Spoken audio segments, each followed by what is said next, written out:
one train and one bridge, and one derails and one stays up. This is the DuPont train derailment 2 years ago today. On December 18th, 2017, Amtrak Cascades Train 501 was making its way to Portland, Oregon. The train consisted of the picture that I was previously showing, SC-44 Charger 1402, a 12-car train set Mount Adams, and P-42DC Genesis 181. The train was having a busy schedule. Apparently, 2 trains were added to the schedule and was departing and entering Tacoma Station, which was built. As the train was making its way towards Highway 5's bridge at DuPont, Washington, the driver of the train pulls the emergency brakes, but is only too little for the inevitable.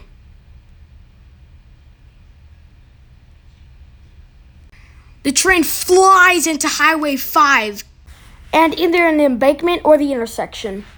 And some of the cars were dangling off the bridge. Many automobiles were crushed in the chaos. And also, P-42DC 181 was also graffitied. Why, intruders? Why? SC-44 Charger 1402 was also graffitied. Excuse me, an A? That stands for Apple! And the 10th car was flipped upside down and scratched. The only thing that stayed on the tracks was the P-42 on the rear. Excuse me! 3 people perished, and 57 were injured. But what can cause a disaster like this?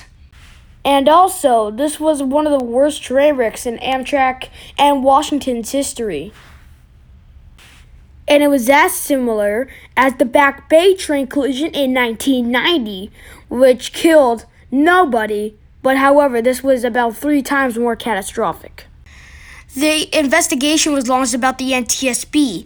In the report, the black box in both engines were actually not working correctly. And they also showed that the speed of the train was going fast, but actually the train was actually going 78 miles an hour. However, the speed limit was around 50 kilometers an hour or 30 miles an hour. Also, the driver of the train did not know the route as well and has been a driver of the train for about 3 months. So it was definitely a violation. In the end, the NTSB completely sued, and also the Washington State Department of Transportation,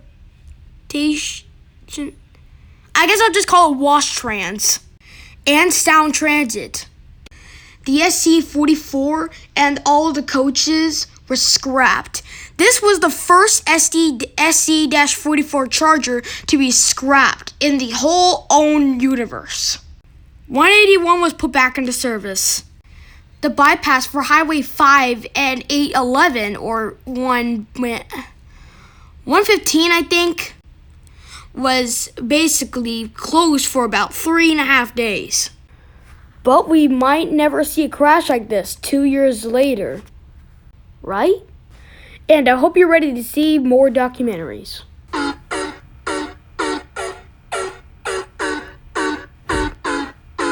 No matter what you say, what you do, when I'm alone, I'd rather be with you. Fuck these other niggas, I'll be right by your side till 2000.